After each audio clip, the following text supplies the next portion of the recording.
Hello everyone, welcome to another exciting episode of Dayspring Discussions. I'm your host, Sean McGahee, and this is a show we talk about movies, TV, sci-fi, fantasy, comic books. If you geek out about it, we're going to talk about it. So, normally in the show, this is how it goes, guys. Me and my co-host Lisa run down some stories in the world of Marvel and DC, then some Star Wars and miscellaneous news, but I'm going to start off the show a little bit different. Lisa's going to join us in a few minutes, because first there's something in the world of Marvel news that I just had to get off my chest, had to talk about, and Lisa has not seen Netflix's Iron Fist. I myself spent all weekend binge watching it. I watched probably about 4 or 5 episodes every day this week, just try to get through it in between the St. Paddy's Day celebration and all the March Madness bracket checking. But yes, here we are. The 4th series in Marvel's Netflix's plan has come out, the Iron Fist. Now, originally when Marvel and Netflix announced that they were going to come out with their kind of Netflix shared universe with Jessica Jones, Daredevil, Luke Cage, and Iron Fist, Iron Fist was one of the ones I was most excited about next to Daredevil, because Daredevil and Iron Fist are two of my favorite characters in the Marvel Marvel Comics universe. Give you a little history. I first fell in love with the character in probably what everyone usually references, The Immortal Iron Fist by Ed Brubaker and Matt Fraction. Great series, one of my favorite series, and that's really when I fell in love with the character. I haven't really read the old school 70s style stuff or a lot of the Heroes for Hire stuff, but Immortal Iron Fist is so rich in mythology, and again, just turned me on to the character. Since then, I've followed Danny Rand through New Avengers and his current series, Iron Fist: A Living Weapon, which, to be honest, isn't that great, but I am enjoying the Power Man and Iron Fist joint comic that they're doing right now as well. So again, I can't say that I'm an old school fan who's always loved the Iron Fist, or a big fan ever since back in the day. I just love the Immortal Iron Fist. I like the character. I like the potential for the character. So again, he's one of my top 5 Marvel characters just because I know what he can be. With that said, that's why I was excited for an Iron Fist television series, because of what the Immortal Iron Fist did in expanding the mythology of Danny Rand and the legacy of the Iron Fist. I was hoping to see some of that in this TV series. Now, I was planning on doing a whole special about the Iron Fist, but life gets in the way. I have kids, I have a wife, I have a job. It so happens. So I'm going to kind of speed through it a little bit here, give you a summary of kind of how I felt. As far as first seasons go, I thought it was okay. Now, with the Netflix series, you have Daredevil, Jessica Jones, Luke Cage, and Iron Fist. Jessica Jones was the series I was looking forward to the least, but even now, I say it's my favorite season 1 of all the Netflix series. I've still enjoyed that season 1. With this one, I know there have been a lot of reviews. About a couple weeks ago, the critics were given the first 6 episodes to watch, and they came out a little negative. Said it was a little slow, a little disappointing. And to also just reviews I've been hearing, people are still a little disappointed in those first couple episodes. I'm not. I love those first couple of episodes because it sets up the canvas for the characters, introduces everybody.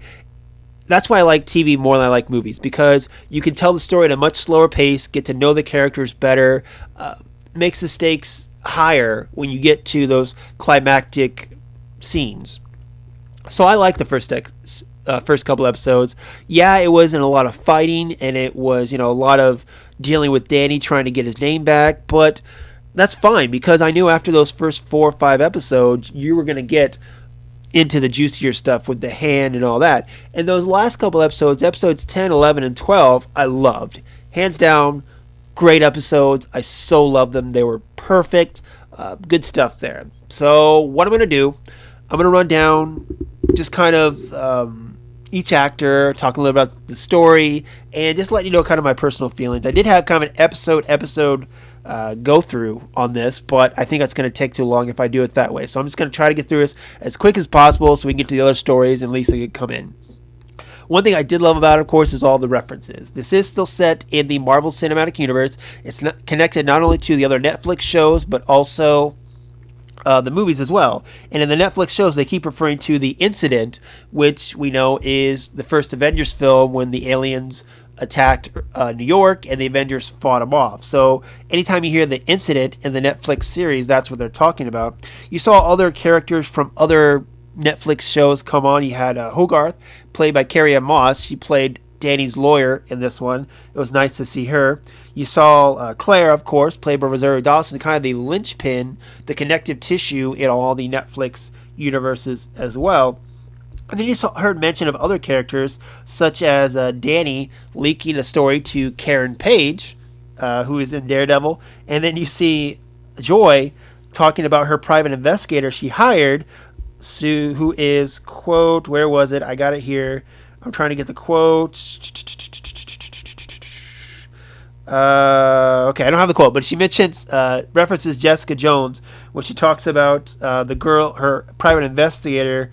Here you go. Private investigator when she is sober. So, of course, referencing Jessica Jones on that. And you got other references as well. You have Rosario Dawson in the series towards the end where she's reading a letter, and it looks like it's from Luke, who's writing a letter from prison. So you get that scene in there as well. Overall, as a series, honestly, again, I like the character of the Iron Fist, and anytime you're that favorite, or you like a character that much, you know the potential of the character, so sometimes you can be a little let down as far as what comes across on screen. To say I was a little let down, yes, a little bit. But again, this is season 1. This is an opening setup. Daredevil season 1 was okay, but it was all a setup for season 2, and I think it's the same thing with this. This is all a bunch of setup for what's to come, both the Defenders and in season 2 of Iron Fist, and I think it has potential. Things that I didn't like about this, just start off the bat, Finn Jones was a little iffy as far as the lead. I mean, Danny, from what I know him or what I've read him, he has a giant responsibility as the Iron Fist, but he's got a little lighthearted to him. I know this, again, season 1 origin story we're still telling. It's not the Iron Fist I started off reading in Immortal Iron Fist. That's the veteran. We're still at the rookie stages, so he's still molding to become that person. So I can let a little bit of that go, just so long as in the next season or in Defenders we get a little bit more. Because when you think about the Defenders, Jessica Jones, Daredevil, Luke Cage, Iron Fist, Danny is actually the most lighthearted of them, I think. So I'm hoping he transitions into that. Maybe not in Defenders, but hopefully in Iron Fist for that reason. Another thing I like, the fight sequences were good, but I couldn't help notice that they were a little better in Iron Fist. And when you have a show about a guy who's a kung fu master, I kind of expected the fight sequences to be a little bit better. Not to say there weren't some really good ones. There were definitely some really good ones. It didn't. I was hoping for more out of that. So, moving on. Probably the standout I think everyone's talking about is Jessica Hedwig as Colleen Wing. Now, the only time I've ever seen her, the actress, in is Game of Thrones. She played a small part in that the last couple seasons, and honestly, she was great in this. She was the daughter of the dragon. In the comics, she goes to hook up with Misty Knight to help start the Heroes for Hire as well, along with Luke Cage and Iron Fist. I thought we were going to see Misty Knight in this as well, because I kept on waiting towards the end of the season. I thought we were going to see her, but I guess they're saving her for the Defenders. But yeah, so Colleen and Misty team up in the comics, and of course they become best friends and stuff like that. So I think we're going to get more of that in the Defenders. But Jessica Henwick, her character's transition, especially with her involvement in the Hand, I thought was really well done. And the fact that both her and Danny were kind of questioning how they were raised. They were both raised, to believe a certain thing, and by the end of the series, or by the last couple episodes, they were both questioning it, kind of, coming to light. With Danny, he was supposed to be the protector of Kunlun, but because of who he is, he realizes the Iron Fist can be more than just a protector of the mystical city. He can be a protector of the world. That it can be more useful that way. And that's led to, some really great scenes between him and Davos, which Davos in the comics, if you don't know, becomes the Steel Serpent and kind of one of the mortal enemies of Danny. Played great by Sasha Dwan. I know I mispronounced that. When I saw the actor, though, I was like, I know that guy who plays Davos. Where do I know him from? He was on a show I used to watch a couple years ago called Outsourced. And he played like kind of the funny guy on that. So it was interesting to see him in this role. But that was a great relationship in here between Davos and Danny, where Davos felt like he should have become the Iron Fist. He felt like Danny kind of robbed him of that. They grew up best friends, but when it came to compete for the Iron Fist, Danny won. And I think Davos has always held that resentment there. And we see that at the end of the season as well, that he's kind of turned against Danny and is looking to possibly take him down or take the power of the Iron Fist for himself, which we'll get to some of that in a little bit too. As far as some of the other characters we saw, the Meachums. I guess we'll just go right into the Meachums. Interesting group, very interesting group. As far as David Wenham as Harold Meachum, he was an interesting character because you thought in the first couple episodes he was a villain, and then he became a more sympathetic character. He felt like he was kind of just being held captive by the Hand, and then he kind of turned it a little bit when his son Ward killed him, and it was an interesting character. The way you played it off, I love. Again, he was a great villain in that you didn't really feel like he was much of a villain, at least towards the very end of it. Most of the season, you felt like he was very relatable. You could see why he did the things he did, and he just did a great job with that character. With Ward, he was a mixed bag, really. I mean, he started off as an asshole. Again, he became more sympathetic. Then he got a drug addiction. Then he came back to take out his father. It was just, he was all over the place, which, I don't know, I thought was a little too much. Whatever happened to his drug addiction that he had, and then he was all over the place, which I guess if I go back and rewatch it, it might be a little more stable, but it was definitely interesting. The most interesting, though, of the Meachums for me was Joy. She was a very solid character, the most sympathetic to Danny, and probably one of the more likable characters next to Colleen in the whole series. I hated, though, everything about that character made sense up till the very last scene. Because before that last scene, we see her walking away from it all. Walking away from her father, walking away from Ward. And before that, we saw her kind of sympathize with Danny because she saw Danny sacrifice himself, captured by the Hand, to save her and her family. So that very last scene, you see her sitting there with Davos and Madame Gal's behind him, and it looks like she's turning against Danny. And I don't get that because the very last, the scene right before that, we see her kind of, sympathize with Danny and be on Danny's side and realize that Danny was doing it to save her and Ward and the Meachums. So to have him turn against Danny so quickly, it didn't make sense. I didn't think it fit for the character. I don't think I'm going to like that. Speaking of Gal, great addition. I loved every scene Madame Gal was in. That character coming over from Daredevil, I loved it. And one thing this did as well, as far as with Harold coming back from the dead, kind of solidifies that, oh yeah, Elektra's coming back. At the end of Daredevil Season 2, we saw Elektra die and the Hand take her. And we know the Hand has the means to bring people back from the dead. So that definitely, to me, screams that they're bringing Elektra back too. No problem there. As far as rounding out the kind of core cast, you have Bakudo, played by Damian Rodriguez. The first time I saw this guy in Colleen's dojo, talking to her, I knew something was up. And then they take Danny to kind of his lair, his safe haven, and it was so cult-like. I was like, yeah, this is not right. But it was, I thought it was interesting where they had those two divisions of the Hand running parallel to each other. You had one kind of run by Gal and one run by Bakudo, and they essentially both want the same thing. They both want the power, but they're doing it different ways. They see each other as kind of competitors. Very interesting just to get the other side of it. Also with Colleen kind of believing that she knows she's a division of the hand, but she believes it's the good side of the hand as opposed to the hand that Danny grew up on and being told is bad. Another thing in the series, I was kind of disappointed. We kept on getting glimpses of Danny's origin, but it was, there was no origin episode. Like in Daredevil and Jessica Jones and Luke Cage, we got an origin episode. We got flashes of it, and I know having him fight a dragon on a TV budget would be a little too much, but you could have shown us more than just a pair of glowing red eyes, I think. But I want to see also more of his childhood, That's kind of the thing where people were griping about when Finn Jones was picked. People were like, oh, he should be an Asian actor. And I'm like, no, he shouldn't, you dumbasses, because that whole story is about him being an outsider in this community full of Asians.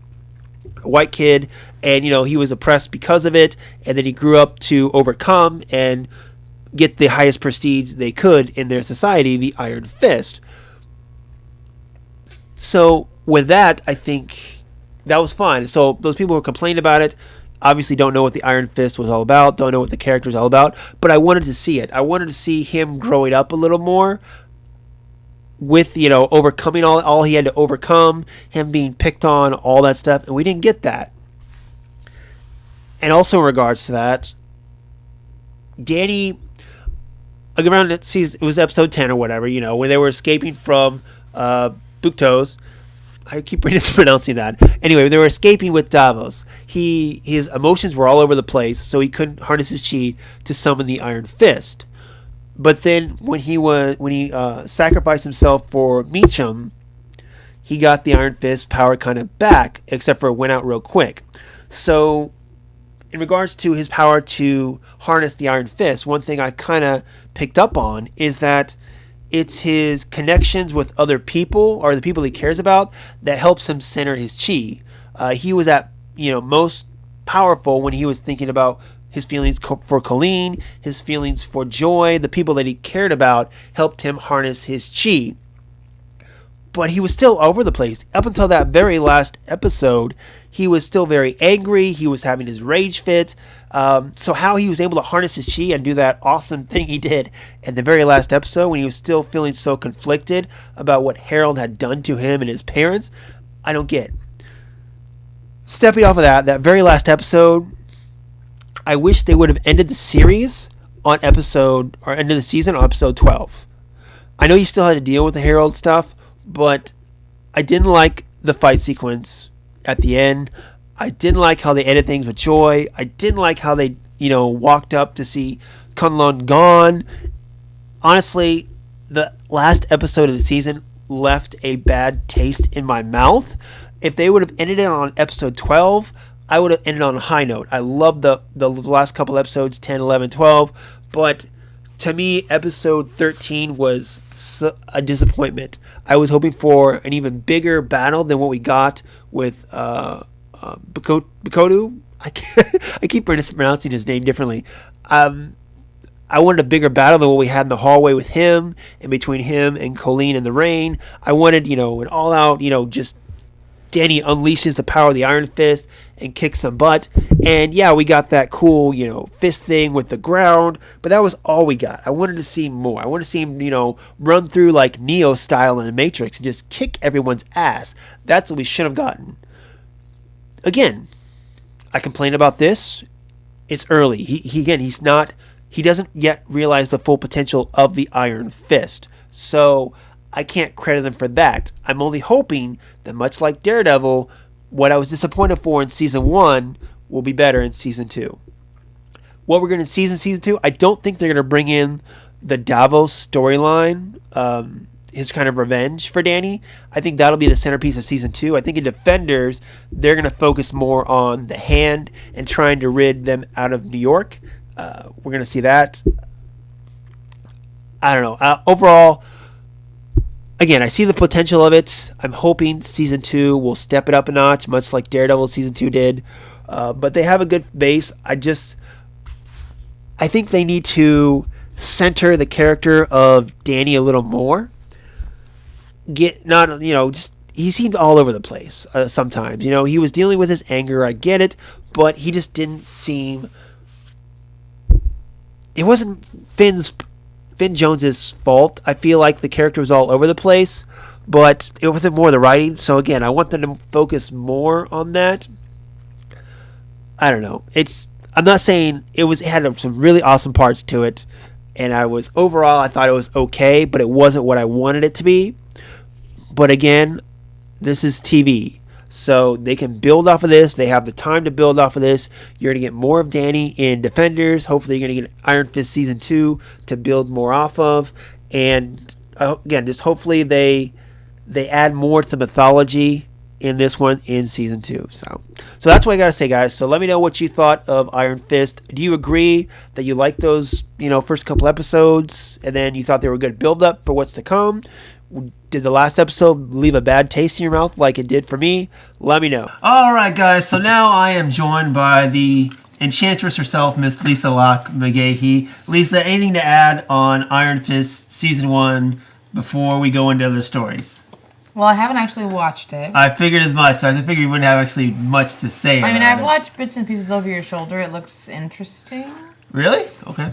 Fair enough. I don't know. I've seen some things that it's not getting well recepted in general, so I don't know. I haven't really sat down and had a chance to really watch it, but the bits and pieces I've seen over your shoulder have looked kind of weird. It's not weird, but interesting, I'd say. But unusual. Okay, well, let's go with that. So, all right, guys. In any event, let's go ahead and move on with the show. Sticking with Marvel news, Captain America himself, Chris Evans, was recently interviewed by Esquire, or I guess the interview was recently published in Esquire. And in it, they interviewed Mr. Evans right as he was getting ready for the next couple Avengers films, which are going to be filmed back to back. They've already started that as well. And in it, Evans complained about how tired he was, how he just started his workout routine, and it was all just kind of exhausting for him. And Esquire kind of brought up the fact that also after these next couple Avengers films, he will have fulfilled his 6-film contract with Marvel, and that might possibly mean he might not come back to play Captain America after that. Though recently, I think it was a couple months ago, Evans talked about he'd want to play Captain America as long as they would allow him to do so. But in the interview, it seemed like he was kind of hinting at that maybe he'd want to pursue other things. He just last year had his first film that he directed, Before We Go, and the other roles that he might be interested in doing. He's got that one movie coming out with the girl who's like the genius, and he plays her uncle and stuff like that. Yeah, that looks really good. Yeah, exactly. So, Octavia Spencer, right? Yeah, exactly. Octavia Spencer's in it as well. And it just, the way the interview made it seem like he might be done after the 4th Avengers film, or they might be willing to renegotiate his contract, much like they did with Robert Downey Jr. at the end of Iron Man 3. No one really knows, but the way the kind of the Esquire interview went made it seem like he might possibly be done, and he might actually, go out swinging in the 4th Avengers film. Some people are thinking as well. But comes out Avengers Infinity War, May 4th, 2018, and then he has one more Avengers film before he's done there. I don't know. I mean, honestly, I could see him going on, and I could see him not going on, because a lot of people now are comparing that run that Hugh Jackman just finished up with Wolverine. It's a 17-year run as a character, and as people are like, they can play these characters for a long time. Hugh Jackman's case as Wolverine was a very rare thing that, even as he said, one of the most biggest reason that he, felt like he couldn't go on anymore was mainly because of just the diet and exercise. I know Chris Evans was talking about before the first Captain America film, he was, exercising 6 hours a day, for a whole year before he actually got and shot Captain America: The First Avenger. And just, he's even bigger now. Yeah, exactly. He's even bigger now. So just like, the toll you have to go through for your body and for roles like these as well. Plus the fact that he is getting older. He's 35 now. So, as the more you exercise, the older you get, a little harder it is. I'm assuming. I don't know. I mean, I'm still in, physical shape and, still going strong. Why are you laughing at that? Why are you laughing at that? That's not that funny. It's not that funny, okay? Anyway, what do you think? Chris Evans, do you think he's going to go out after the fourth Avengers film and pursue other stuff? Do you think he's going to take a break maybe and only sparsely be in them? How do you think it's going to go down? I mean, I think it could go either way. I mean, I wouldn't be surprised at any of those. I mean, I totally think, especially for some of these guys to do these such physical roles for so long, I mean, that's not easy. And they do. I mean, they have to work out long hours to get those bodies. Yeah. And it's expected. It's not like, I mean, that's part of their contract. So, I mean, I can see why that might be kind of wearing on him, where he's just like, look, I want to just like, you know, be able to have some pizza once in a while, you know, like, I don't blame him. But I can also see where, because he does have a very strong attachment to that character. I mean, even in his personal life, you know, when he goes out into the children's hospitals and stuff. Yeah, I mean, he has very much taken on that Captain America. Which is why we love him in it so much. Exactly. I mean, because he is Captain America. I mean, in a lot of what he does, you know, even just like with the Twitter thing where he, you know, has been going on and speak, you know, he's speaking for America. I mean, he's Captain America. Yeah. So, I mean, I can see him hanging on to that role for longer just because he feels so strongly about it. But I can also see where he might want to just step back and do something else. I mean, he didn't become an actor just to be one character, you know. And but in that sense too, I mean, you got to think this is going to be this is the role. This is the first line of his you know, obituary. He's, you know, when he passes on, hopefully many years from now, he's going to say, you know, most known for playing Captain America.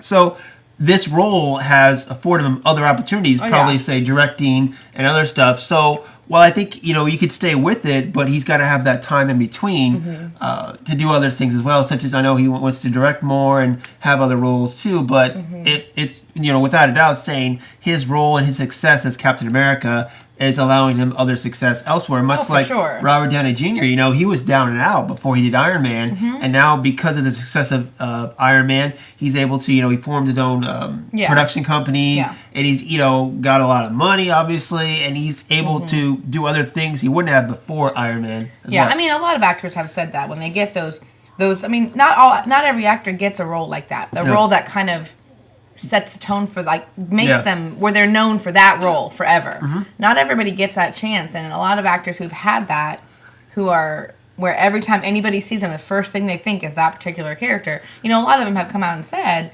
I know my success is due to that, and I, you know, to pay homage to it and to appreciate it and you know, appreciate their fans for that. Like, I know Harry Potter, Daniel Radcliffe has said on many occasions, you know, Harry Potter is the reason he is who he is today. And, you know, he's not going to pretend like it didn't happen. And he will always... He always answers questions he says about it. Yeah, he always does. Because he understands and appreciates that is why he has the opportunities to do the small films he does and the theater he does. Like, the reason he is what he is because of Harry Potter. And, you know, I think Robert Downey Jr., you know, sure, he had some success when he was younger, but... He is who he has the opportunities he has today because of Iron Man. And I think Chris Evans is the same way. Like, he's getting these chances because of Captain America. And I think he's going to be one of those people that will always be able to and willing to talk about it. And you know, even if he stops playing Captain America, I wouldn't be surprised if he would still go as Captain America to children's hospitals and things like that. But I mean, I think it's like Wolverine. It's going to come to a point where he's not going to be able to do it anymore. Yeah, and it is a little different. You know, I've talked about this before, where, you know, say Chris Hemsworth or Chris Evans, okay, they have to keep themselves in very good shape for their roles, but it's a little different with, say, Robert Downey Jr. or Mark Ruffalo, because all their action stuff are CGI characters. So those two could go on playing their characters for a while because, you know, they're not. It's not them physically doing all the action stuff. Whereas Hemsworth and Evans, it's a little different. It's physically them having to keep themselves in shape to do all that stuff as well. Yeah. I mean, the same goes for, you know, say Scarlett Johansson, you know, Jeremy Renner and stuff like that. Yeah, that's true. Well, yeah, but I mean, it would be. I'd be sad to see him go, but by the time the fourth Avengers movie comes out, it's going to be over 10 years since he first, you know, appeared on screen as Captain America, which is a pretty good run. Yeah. And again, what he's done for the character, we gotta, you know, if he says it's enough, then we gotta be willing to let him go. My only fear is that, for me personally, I haven't grown as attached to some of the newer characters than I have, say, Captain America. Now, whether they're going to recast or just get rid of Captain America for a while, I don't know. Nobody really knows. But, Captain America being one of my favorite Marvel comic characters, definitely my favorite character in the MCU. I haven't, grown as attached or liked any other character like, say, Ant-Man or Doctor Strange or Black Panther as Captain America. So for me, the MCU might lose a little bit for me in. But part of that also might be we haven't had as much time to get to know some of the other characters, and you have liked those Captain America movies better than you've liked the other ones. Exactly. So I don't. Maybe if some of the other films start to catch you the way those Captain America films did, For me, I love Ant-Man because I love Paul Rudd, and I really liked the Ant-Man movie. You didn't like it as well as I did. Yeah, but not as much as you. Right. So, I think those two Captain America, all the Captain America movies, all three of them, those have been you love those are mine, movies. yes. Yeah, I like them. I'll say it, I like them better than the Dark Knight trilogy. Right, and it's not just because of Captain America, though. It's because of the quality of those films. You like all the characters. You like Winter Soldier. You like the writing. You like the directing. So, I think it's been kind of the whole package that has made you so attached to Captain America, not just Captain America. And it's so funny because, going back many, many years, when Chris Evans was cast as Captain America, I was so against it. And now, I'll say it every time, I was dead wrong. I'm biting my tongue. I'm taking back what I said because he has done phenomenal things with the character. And again, made me love it so much. Yeah. And it could have something to do, too, with the fact that our daughter thinks he's the greatest thing in the world. Well, I thought he was the greatest before that, but now she, she loves it too. So Captain America. It's a bonding thing. We share that bond. Yeah. So. All right, guys. So, moving on, more Marvel news. In a recent appearance on the Adam Carolla show, I think I said that last name, right? Adam Carolla. You don't know who that is? Oh, wait. That's is that the guy with the curly hair he's and the tall. buck teeth? I don't think he has buck teeth. No? Oh, no. I thought it was he used to be that MTV with He doesn't have buck teeth, does he? His teeth look a little... Anyway, let's just... Anyway, on the Adam Carolla show, Guardians of the Galaxy Volume 2 director James Gunn revealed that Smallville alumni Michael Rosenbaum will have a key part in the upcoming film. Lisa's already smiling.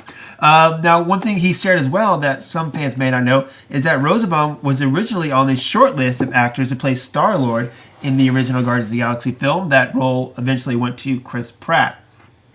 Now, when talking about the character a little more, he said that, quote, a couple of characters are very important to the Marvel Universe will officially make their debut in Guardians of the Galaxy Volume 2. He didn't specify just who these characters are or the role that Rosenbaum will play, but he said that he did state that alongside Sylvester Stallone, Rosenbaum will have a pretty decent role in the film. Guardians of the Galaxy Volume 2 comes out May 5th, which is less than 2 months away. Pretty excited about that. But I had no idea that Rosenbaum, of course, auditioned for Star-Lord, and I can see why, because if you look at, his outtakes or the bloopers from Smallville, he's a very funny guy, very charismatic person, and I could definitely see him fitting that Star-Lord role. But I'm excited, definitely, maybe because I just haven't seen him in a lot since Smallville, too. He's had there's a show he's on, Pastor, I believe, where he plays this con man who poses as a pastor in this town or whatever. I've never seen it, but I know I follow him on Twitter, and he's always talking about it and stuff like that. But in any event, Rosenbaum gonna be in Guardians of the Galaxy Volume 2. I'm very curious to see who he's going to play and what role he's going to have. Would you mind? Perhaps, I'm going to say you would not mind this, if Rosenbaum, of course, maybe has a good juicy role in this and expands it out to the rest of the MCU, where he's an integral part of the MCU. I would love it. I love Michael Rosenbaum. You know that. But I don't know. I don't know who he's going to be. I have no idea. I don't know. Yeah, exactly. They didn't say what role he was going to play. Well, and I don't know anything about Guardians of the Galaxy, or I don't know that much about the comics to even guess. I don't know who else he would play. But whoever it is, I think he's a really good actor, and I have been I haven't seen that in Pastor show, but yeah. I've wished to see him in more things since Smallville. I loved him in Smallville. I loved him in Smallville. Lex was he's an Indiana native too, from Evansville. Yeah, he's from Evansville. But I'm curious to see. I'm excited to see him. I'm glad that he's going to get a big role in a big movie, and hopefully it'll get somewhere. You know, It'll be something that can carry over into a little bit more to get him some more. Some more press. Yeah, some more roles and stuff like that. Because I think he's a really good actor. Yeah, definitely. Now if we just get Tom Welling in there. Just get Tom Welling. He needs to come back too. Much as I love him in Draft Day, he needs to be up there as well. What about The Fog? The Fog. That was back during Smallville. I'm talking post Smallville. So, all right, guys. So next story, Marvel, the last Marvel story actually. So we all know that Spider-Man has joined the Marvel Cinematic Universe, and Sony has announced that in kind of in agreement with that they are releasing a Venom film set to come out October 15th, 2018. Now, for those of you who don't know, in the comics, Venom was a Spider-Man villain who was actually an alien symbiote, which brought out the worst in the Friendly Neighborhood web slinger before detaching himself and hooking up with Eddie Brock, who became a very famous Spider-Man villain. But in recent years, Venom has actually been a part of the bully-turned-government agent Flash Thompson, and actually has gone on to be kind of a hero in the Marvel Comics, even hooking up and becoming a member of the Guardians of the Galaxy as well. Now, this is not going to be Venom's first live screen appearance, as some of you may know and maybe try to forget. Venom first appeared on the big screen in 2007's Spider-Man 3, played by Topher Grace. Spider-Man Homecoming, the next Spider-Man movie, comes into theaters on July 7th, so we're not quite sure because of this that Spider-Man's part of the MCU. This is something that Sony announced, and that wasn't a Sony Marvel Studios announcement.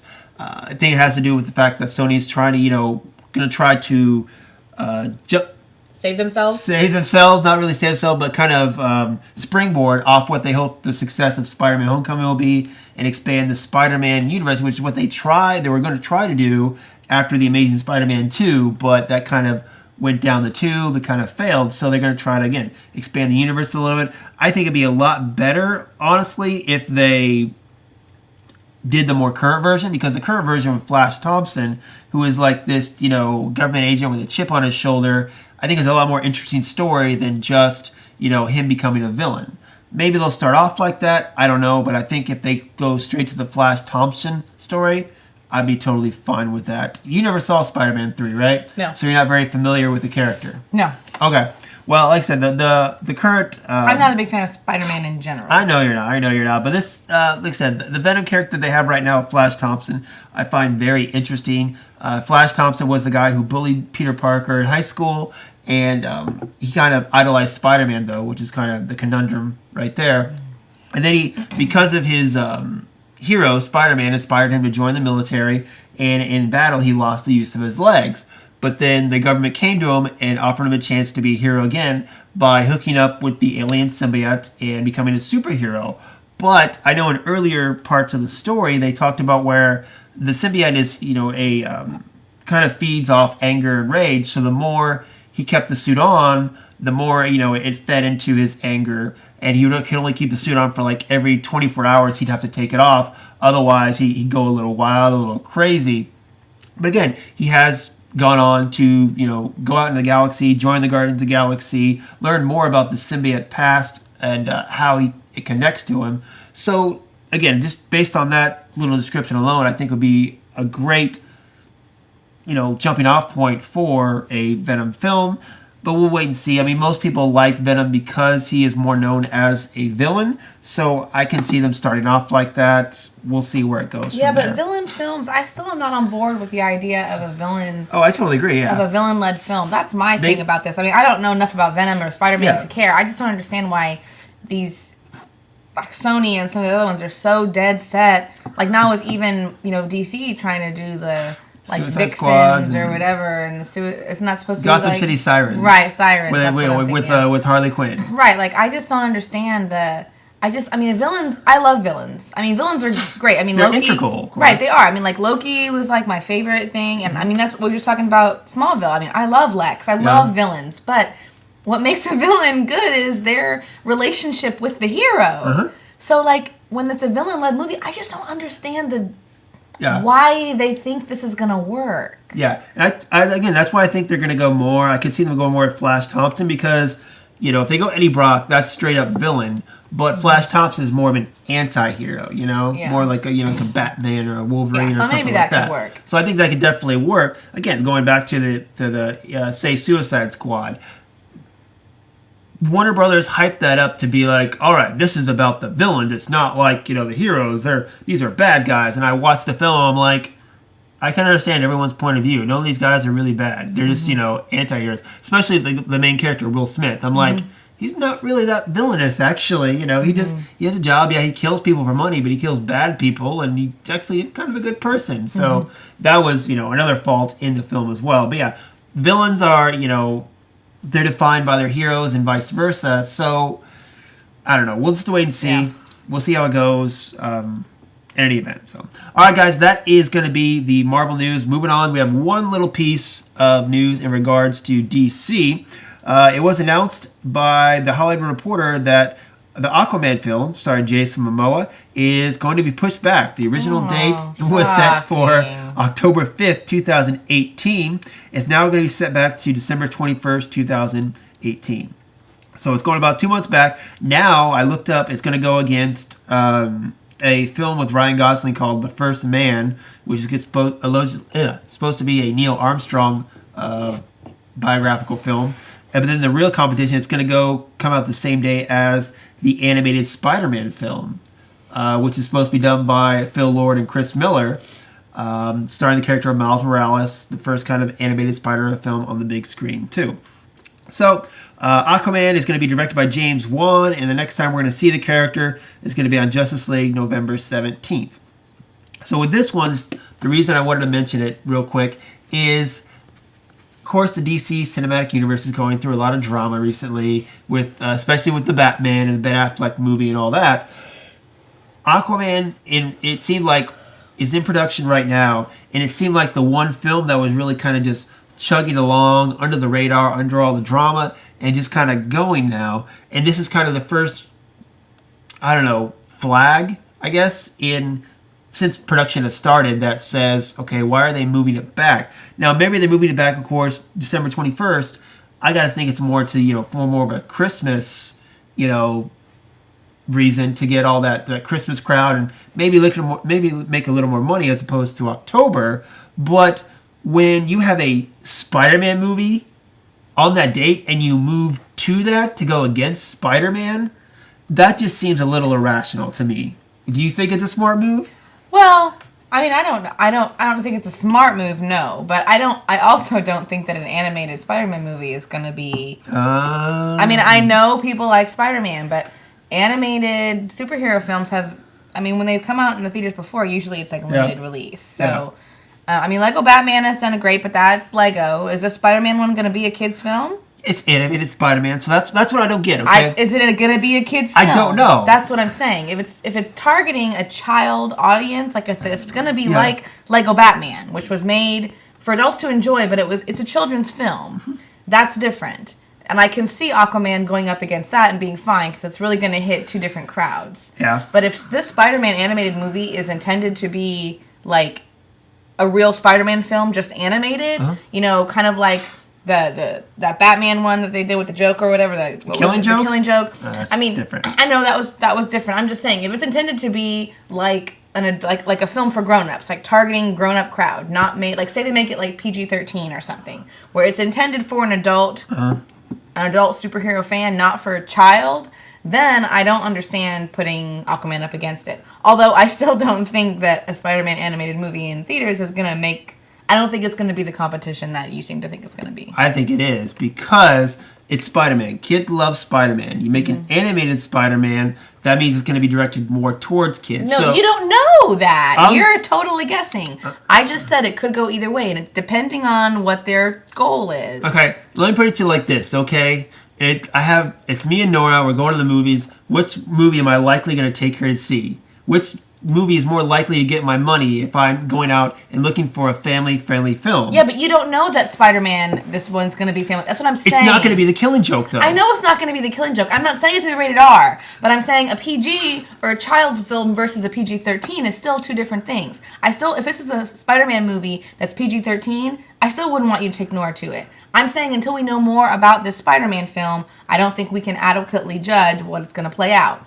Just because it's animated doesn't mean it's for kids. It'll be PG, I guarantee it. Okay, well, that's fine. I mean, if that's the case, then I think this is two totally separate audiences. I'm just saying, you go against Spider-Man, one of the most, well-known and beloved characters, okay? When you're trying, again, your cinematic universe is struggling, okay? And your one film that seems to be, going along without any problems, you want it to do well, and you're going to put it against one of the most popular, movie superheroes ever. I'm not disagreeing with that. I don't know why you're not listening to what I'm saying. Okay, I just don't get it. Because I can see why they would move it back to, get more of that Christmas crowd. But I think it's a safer bet to keep it in October. Because much like a couple years ago, Guardians of the Galaxy landed in August, which is like the tail end of the summer movies. Not a lot of good stuff comes out around then. And it cleaned up, October, not really known for having, It's known for horror films. Horror films, and also the time when all the Oscar buzz movies start to come out as well. So a film like Aquaman, this, blockbuster action, swashbuckling adventure, I would think it would be a very prime spot, as opposed to December 21st, when you're going to come out against not only Spider-Man animated, but the week before is probably going to be a Star Wars movie too. Yeah. I know. I think it's stupid. I agree. I think it's stupid. I'm not debating that. This was a stupid move. I'm just talking about the Spider-Man thing, that we just don't know enough about it. Okay. I think there's many reasons this is a stupid move. But DC has not been known for making good moves lately. So, and I do think, though, just as a note, we talk a lot, and I know a lot of the movie talk podcasts and stuff talk about that time of year and what it's known for. I really don't think that makes any difference anymore. Films are coming out all the time now. People keep saying, well, January's not known for blockbuster films. February's not known. Oh, yeah. Well, it doesn't really matter anymore. People go to the movies now year-round, all the time. Yeah. There isn't really a month where people don't go to the movies. Yeah. I mean, I don't really think that makes a difference anymore. I think if it's a film and the trailers look good and people want to see it, it doesn't matter if it's December. Sure, there's a little bit of time of year where there's more people summer who go to the and holidays, people have more time off. People have more time off and the kids are off of school. So yeah, sure. Weekends, holidays, summer, sure, you have more people going to the movies. But I don't think that means less people go to that there's like poor turnout in winter months. Maybe in Alaska, but you know what I mean? I just think every time we talk about that, that time of year is not I just don't think it makes any sense anymore. I'm actually going to do some research on this because I really believe it doesn't make any sense anymore. It does not anymore. I mean, especially let's look at it. Okay, so it used to be you had summer and Christmas was a big time for the movies. That's when you got all your blockbusters now. But it has changed a lot because going back to, I think it was Winter Soldier was one of the first films that come out outside of May. It came out in April. Mm-hmm. And then last year... Well, now they're coming out in March. Last year you had Batman v Superman coming out beginning of March. And now, look at this March. You got, Beauty and the Beast, King Kong, Logan, Power Rangers. These, again, they're stretching out more. Yeah, and people are going to see them. They're having That's good... True. I mean, look at how Beauty and the Beast opened. Mm-hmm. I mean, that was a killing. Exactly, yeah. I just think it doesn't matter. If you're making a good film, it doesn't matter when it comes out. I think to me, again, it's all about me. It's about positioning. I think October, would be in a better position as far as competition because of what's around it, right? Not because of the fact that it's October, because of what's coming out in October. Exactly, right. Competition-wise, what I'm saying. Right, I agree with that. Cool. All right. So speaking of the awesome thing that is Star Wars, let's move on to our Star Wars news. We are 3 weeks away from Celebration. It's so close. It's coming close. That's right. I'm getting so excited. So, keeping up with that, the highly anticipated Twin Sons episode of Rebels aired last week, and IO9 sat down with Dave Filoni to kind of talk about the character of Darth Maul. Now, if you guys haven't seen the episode or don't want any spoilers, turn us off because chances are we're going to talk about the episode. If you don't want any spoilers, quit watching our show. Exactly, that's true. We do spoilers here, just to let you know, okay? All right, so Dave Filoni was talking about the character of Maul, and he said originally Maul was set to perish in the Season 2 finale, and it was supposed to be just a one-off appearance. Said, quote, so originally in that episode, you were going to get Vader fighting Maul. Vader would have killed Maul and then fought Ahsoka. But when he and the rest of the Rebels team talked about it, he said, quote, it just became unwielding. It's more of a fan fiction fun thought that they fought. The emotional drama was really between Vader and Ahsoka, so we decided to let Maul live.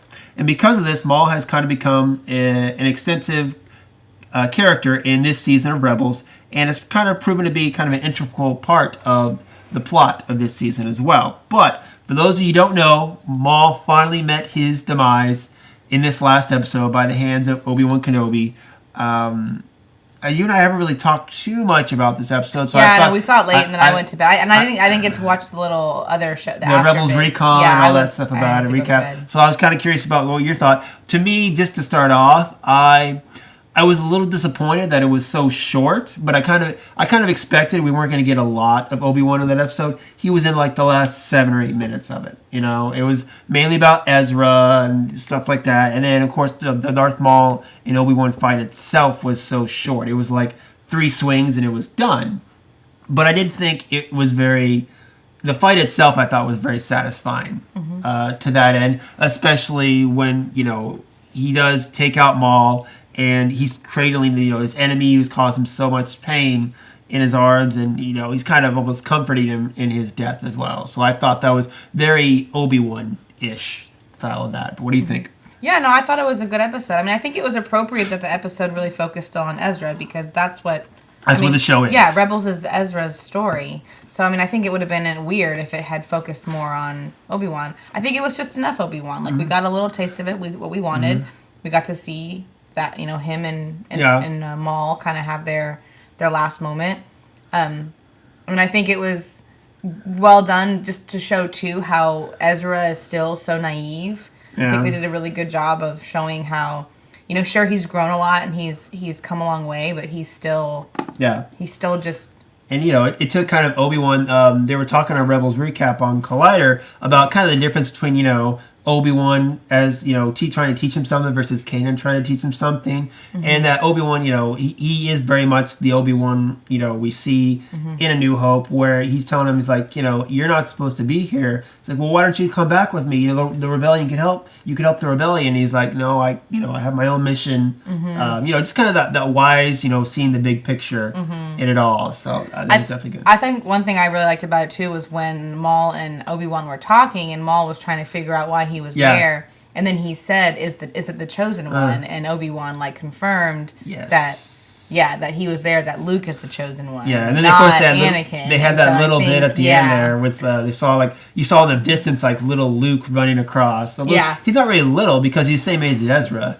Yeah, but it was just far away. Yeah, but so I mean, I thought that was really interesting just to kind of reiterate, you know, really what Star Wars, what this whole thing is about with the Chosen One and how important Luke is. And I'm hoping that kind of plays a little more into what we're going to see in the movies. The Last Jedi? Here. Yeah, with, you know, Luke really... Anyway, I like that part. Maybe Rey's the Chosen One. You don't know that. Maybe. You don't know. So Maul, I'm a little disappointed. I kind of figured Maul would meet his end of this, but I have loved what they've done with him in the animated world. We only got a brief, you know, taste of him in episode 1, but what Dave Filoni and his team has done with Clone Wars and Rebels has really expanded the character out, and I don't think it's the last we're going to see of him, because there is quite a bit more that we didn't see of him in between where we left him in Clone Wars to where we pick up on Rebels. So I think there's a good portion that we're going to see some kind of comic or book, as far as Maul and what happened in between then. Yeah, I think they'll probably do a book. I think that'd be good. Yeah, I mean, I've never liked Maul's character as much as you do. I mean, I think he's interesting. I mean, honestly, from what they've done with him in Clone Wars and Rebels, he's becoming one of my favorite Star Wars villains. Yeah, see, I mean, I've never been as interested in him as you are, but I mean, I still think that they'll probably do a book. And I will read it. Okay, so... if it's a real book. So, based off this episode, I was speculating, of course, do you think we're going to Obi-Wan standalone movie announce the celebration? I don't know. I hope so, but you know me, I don't speculate. I know you don't speculate, but just, what we saw. I hope so. Like, of course, I hope so. Yes, I hope so. There's these little tidbits of what we get, like, between, the things they're doing with Obi-Wan in the comic books and also this little episode here. It's just like, they're teasing the things that Obi-Wan or the adventure that Obi-Wan is having on Tatooine. And again, there's not to say that he stayed on Tatooine the whole time, although I imagine he probably did. I don't imagine he got very far if he's trying to watch out for Luke. Based on this episode where, like, Ezra's trying to say, hey, come with me, come help fight the rebellion against the Empire, and he's like, no, I have to stay here. Again, it doesn't make it seem like if he did leave, he didn't leave for very long. Yeah. In that respect, but we'll just have to wait and see about that. Good side. So this weekend, this Saturday, we have the season finale, the two-parter, Thrawn's Revenge. Do you think anybody's going to bite it? I don't know. Oh, come on. No, I would. This is the whole point of the show, okay? Nope. Is we have to speculate this stuff. Nope, I refuse to speculate. I don't think at the end we're going to get anybody. I will say this, though. Okay, you have a major battle coming up where Thrawn, I feel like, is going to kick some ass. He's going to, do a lot of stuff. None of our main characters are going to go out, but I can see some of our side characters going. And the number one on my hit list that I can see going at the end of this season, definitely by the end of the series, Commander Sato. Oh, probably. Because he was introduced in this series. He's nowhere in the original trilogy. And he's become kind of he's the one that they first hooked up with when the Ghost crew joined the rebellion. Mm-hmm. So it'd be, kind of not a major death, but very integral into how the crew of the Ghost would feel about it. Mm-hmm. Yeah, I think that's probably a good thought. All right, guys. So moving on to one more piece of little Star Wars news. Gareth Edwards, the director of a little film called Rogue One: A Star Wars Story, was in town at the South by Southwest Festival. I think it was 2 weeks ago, last weekend or so. And in an interview with Slasher Film, they were kind of asking him about the reshoots for Star Wars Rogue One. People were talking about how stuff we saw in the trailer didn't really match up with stuff that was in the actual film. And he said, quote, I think the main thing that changed at the end, what used to happen, you can get a sense of this in the early trailers, is the transmission tower for the plans was separate from the main base on Scarif. To transmit the plans, they had to escape and run along the beach to go up the tower. A real, fast, brutal solution was to put the tower in the base so they don't have to run across the beach and do all that stuff to get there. That became a decision that eliminated the shots you see in the trailer. Also, major changes were made at the end of production that tightened up the film's conclusion. Then people are asking about if we might see those deleted scenes possibly in a director's cut coming out, where Edwards said, quote, that's a decision way above me. I don't think there's any plans to do it, though. Some of the other things they talked about was the infamous Star Wars crawl, which was absent for the first time in a Star Wars movie. Edwards went on to talk about how there was actually a crawl that was actually written by editor Jabez Olsen, but was never actually put into production for that. And then finally, one of the final questions he was asked was about the infamous Darth Vader hallway scene, which they are talking about as known now as the Walk of Death. Now, originally, this wasn't in the scene either. They said originally he arrives and obliterates the calamari ship, and then the blockade runner gets out just in time, and he pursues the blockade runner. Now, he and Olsen had the idea of possibly putting that hallway scene in there a couple months after kind of production was wrapped, and they pitched it to Kathleen Kennedy, who loved the idea, and then within a week or two later, they were shooting the scene. He said, quote, it feels like the right thing to do.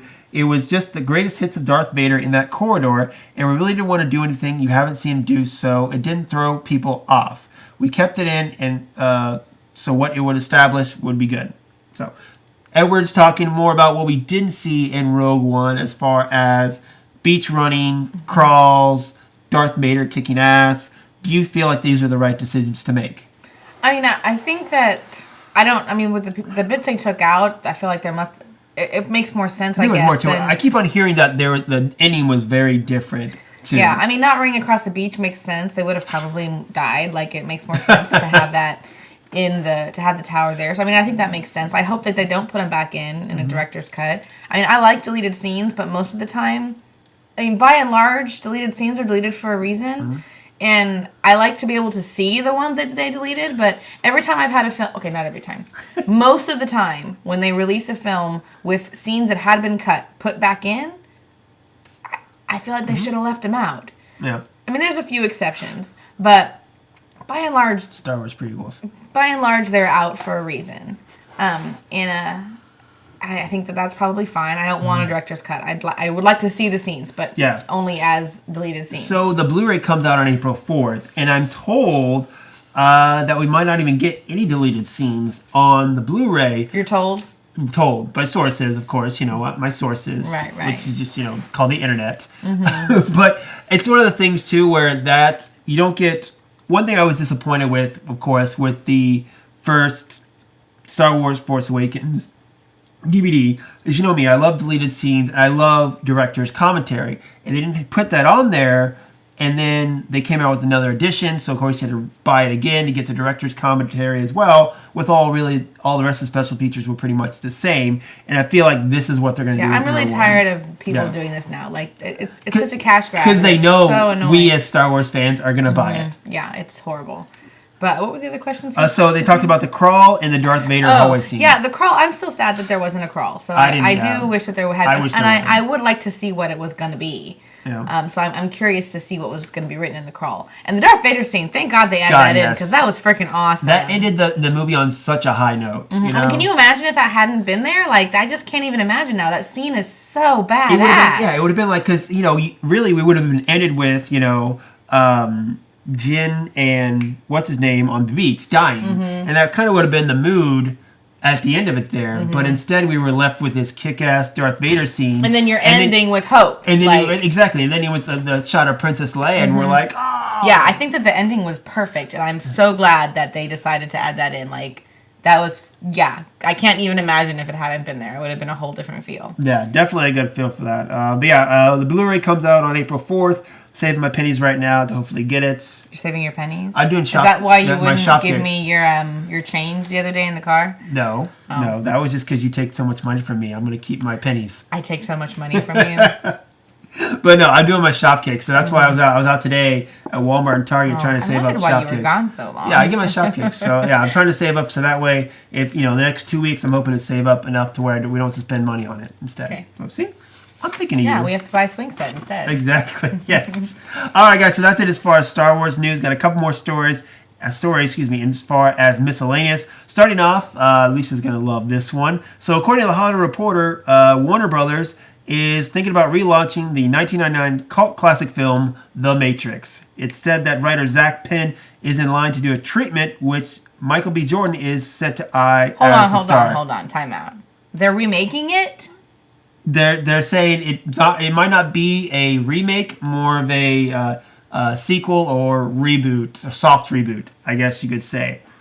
So, according to Warner Brothers, the Wachowski siblings are not set to be anywhere near this film, though. Like I said, Zach Penn is set to write it, but Keanu Reeves recently, in an interview, they were talking to him about his recent film John Wick 2, and kind of the subject came up of if he would possibly return for another Matrix film. But he said he wouldn't do it without the Wachowski. He said, quote, they would have to write and direct it, and then we'd see what the story is. But yeah, I don't know. That'd be weird, but why not?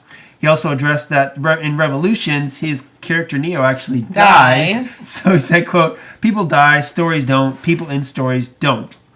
So kind of stuff I've heard after this is that there possibly, one thing is that maybe Michael B. Jordan is playing a young Morpheus. Or that this could be, the most obvious thing that I've been hearing is that this could be another one. Just like how Neo wasn't the only one. Right, it happened. It was exactly. It was so maybe this is the next continuation of that storyline with the next one. Well, it would have to be, I think it would have to be a previous, because could be a previous one. The Revolutions, maybe it could be the first one. Maybe. I was thinking, because at the end of Revolutions, they form a truce. Like, Neo ends the war. Mm-hmm. So I would think it would have to kind of go back. Yeah. Maybe be like an earlier rendition of the Matrix. Yeah. Like, I'd much rather see, like I said, a prequel or a sequel than a straight up reboot. Mm-hmm. Especially since it's, 1999 doesn't seem that far away. I know in some people's eyes it does, but it's less than 20 years. Mm-hmm. So I don't think you got to get like that 25, 30 year mark, I think, before you really start to think about a full blown reboot. But a sequel and prequel, I think I could see them make that more likely. To be honest, though, I don't care. I'm not a big fan of the Matrix. I love the Matrix. I know you do, which is why I figured you had more to say about it than I would. I mean, I love the original, like the first film. The second two films were okay. I think that they were necessary to end the story, to complete the story. But the original, I mean, The Matrix is amazing. I mean, that's an amazing piece of work. I mean, just the story and the complexity and the way it was so groundbreaking. Yeah, see, I praise it more for, again, the special effects. And it's because you don't take time to understand the story. Whatever. This is a very complex movie. It had very It's not that complex. Yes, it was. No, it's not. Yes, it was. No, it's not. I'd seen it before. It's called Terminator. Whatever. Anyway, all right, so we'll move on from there before the debate on that gets more heated. All right, guys. A new trailer for Transformers The Last Night has come out. Now, at the beginning of this trailer, we see a group of kids entering a sports stadium before we see a young girl named Isabella cuddling with a baby Dinobot. From there, we see flashes of Transformers fighting and a lot of action scenes, along with Mark Wahlberg's character Cade coming into the mix as well. Now, The Last Night is said to shatter the core myths of the Transformers franchise and redefine what it means to be a hero. In this film, humans and Transformers are at war, and Optimus Prime is gone, although you never know that based on the trailers. The key to saving our future lies buried in the secrets of the past and the hidden history of the Transformers on Earth. Now, this is the first film that came out of the infamous writer's room that is said to expand into a Transformers cinematic universe. Next year, we're set to get a Bumblebee spin-off film, followed by another Transformers sequel in 2019, and a possible origin movie about the heated war between the Autobots and Decepticons possibly on the horizon. Now, this is said to be Michael Bay's final movie in the Transformers franchise, something I'm sure we've never heard before. Comes out on June 23rd and stars Mark Wahlberg, Stanley Tucci, Josh Duhamel, Tyrese Gibson, John Turturro, and Anthony Hopkins. Lisa, I know you're so excited for this film. You can see it in your face. So excited. I will tell you this about this trailer. This one stars, it was mainly focused on that young girl. Okay. Character's name is Isabella. I'm not sure what the actress's name is, but you got to give it to this, okay? Adults like us, realize the Transformers movies are crap. Okay? But they're making money because they have special effects and kids still think they're cool. Yeah, this trailer totally had a market. They know their market now. Yeah, they knew what they were doing. This trailer was very well done. They had an idea in mind who they were catering to. And not only are they trying to get kids in, this film was to get girls to see this movie. This trailer was all about female empowerment. So this trailer was trying to not just target girls as in kids. This trailer was trying to get women to want to see this movie. Because I think by and large, men... Well, when I was a kid, Transformers was for boys. Boys, yeah. Yeah, and this trailer was like, hey, it's not just for your husbands and your sons. This is for you and your daughters too, ladies. Exactly. So you can take Nora to go see it. Yeah, I still don't want to see it. I'm saying I was able to identify what they were trying to do. I still don't want to see it. And that's what it is too. I think they that was right up in your face. Like anybody could see it was like, hey, this is for girls. This was like blatant. Their marketing department needs to learn about subtlety. Oh, come on. It's Michael Bay and Transformers. There is no subtlety. It is a true story. But yeah, I still don't want to see it. But I totally appreciate what they were trying to do here. Mm-hmm. I don't think it'll work. I mean, I think they'll still make a killing. Well, but I still think it'll be men and boys that want to go see it, not so much women and girls. Again, with the Transformers movie, it's about the international market because as the Transformers movie domestically, you've seen a decline, but you've seen an incline in the international market as far as the Transformers films too. So here, I'm not sure how it's going to do, especially since the last one was so much crap and a lot of people didn't like it. I can see it not doing as well as the previous one here overseas. I think it'll still be a hit though. And I just love how they keep on saying in the synopsis, Optimus Prime is gone, when all I freaking see in these trailers is Optimus Prime. I don't get it. Whatever. I don't know. Whatever. Okay. All right. Moving on, guys. So, it appears that the Man of Steel himself, Henry Cavill, has joined the next Mission Impossible film alongside Tom Cruise. Christopher McQuarrie is set to direct the 6th Mission Impossible film. He will be the first director in the franchise to return for a second film. Set to come out July 27th, 2018. The film is going to star Henry Cavill, Tom Cruise, Rebecca Ferguson, Simon Pegg, and Jeremy Renner. Yeah, so there we go. Henry Cavill joining Mission Impossible, another brilliant franchise. I'm a little disappointed, to be honest. I would much rather see Henry Cavill do another spy film, which is called The Man from U.N.C.L.E. sequel, because I love that film. It was one of my surprise hits of the year, one of my favorite films, one of my favorite theater experiences the year it came out. I think it was 2015. And I was a little disappointed it didn't do as well. If I was going to see Henry Cavill in another spy movie, that's the one I want. But I can see him attaching himself to this film. It's a big franchise. I could see, attaching himself to this, separating himself from Superman a little bit, but also attaching himself to another big film to get a little more recognition. But I just don't understand why they're still making Mission Impossible movies. they're all the same. I don't get it because Honest Trailer does this great. If you want to know, go to Honest Trailers and look up the Mission Impossible movies, and they break down how they're all the same. Yeah, I just don't get why they're still making these. I think Henry Cavill is a good actor. Huh? He's hot. Like, I don't understand why he keeps doing this. Just do something that's like an independent film. He needs to do like a small film that isn't a chain, that isn't a sequel, that isn't just something where he can show that he is a good actor, because he is a good actor. He has done those roles before he did Superman, but now it's different. Like what? He's been around. He was in that show, The Tudors, right? And he's been in several other like smaller like TV shows and film and stuff. I'm talking about movies. But now post Superman, now that people know him as Superman, I agree. He needs to go back to doing those smaller movies. He needs to find a really, really good film that's not like something that's drama, like an Oscar bait type movie. Like, he needs to do something like that to get him to distance himself from being Superman, to show that he is like a legit good actor, and stop doing Mission Impossible. Really?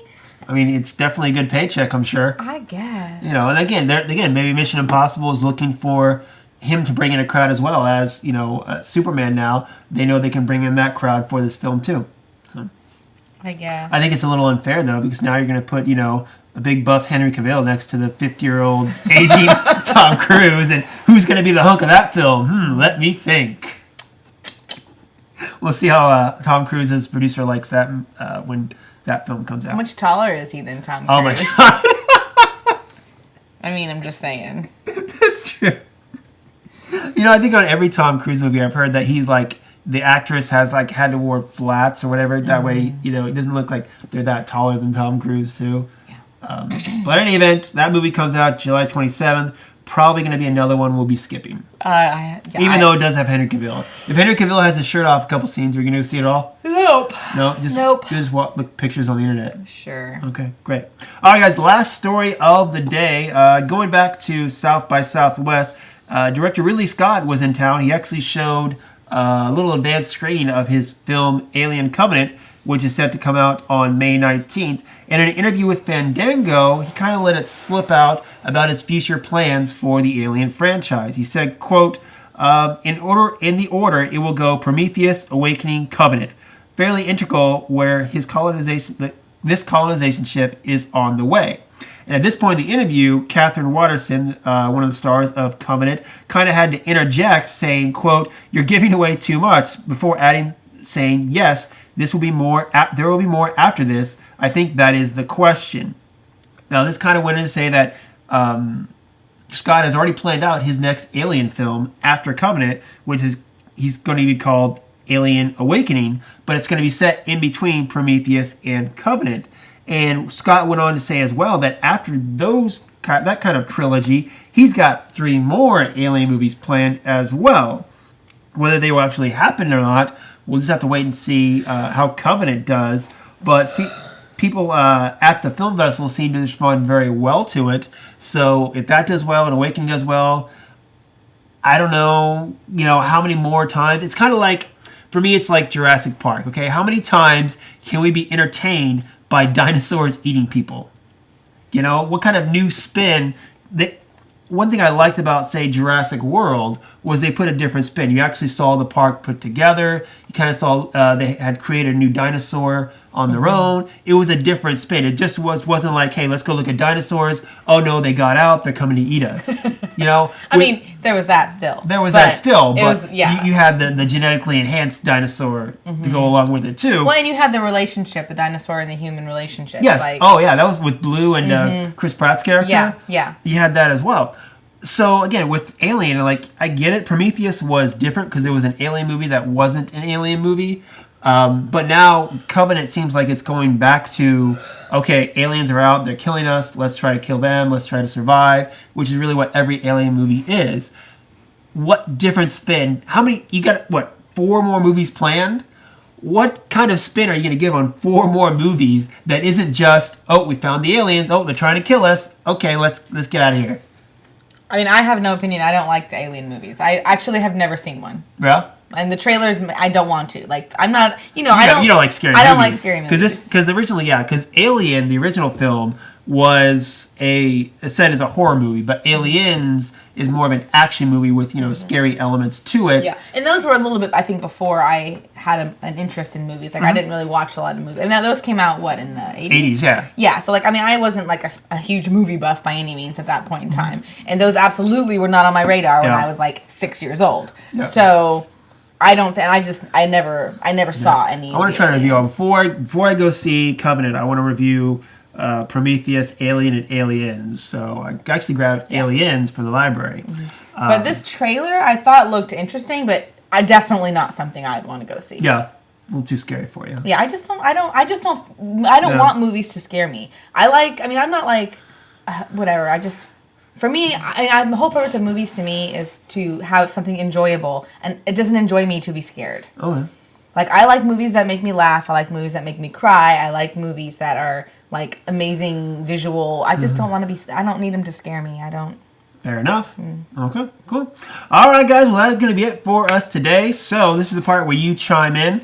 Hit us up. Let me know what you think of Iron Fist Season 1. Do you think I missed something? Do you have your own opinions? Let me know about that. Are you excited for Defenders? Let me know about that too. And then, of course, let me know about all the other stuff we talked about. Do you think Chris Evans is done as Captain America? How do you feel about the Star Wars Rebels episode with Maul's demise? And then, of course, let us know about your excitement for Star Wars Celebration, because we are getting jazzed for that. All right.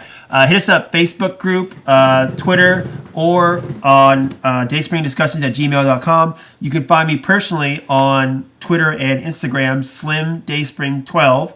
And that's going to be it for us, guys. So until next time, may the Force be with us all.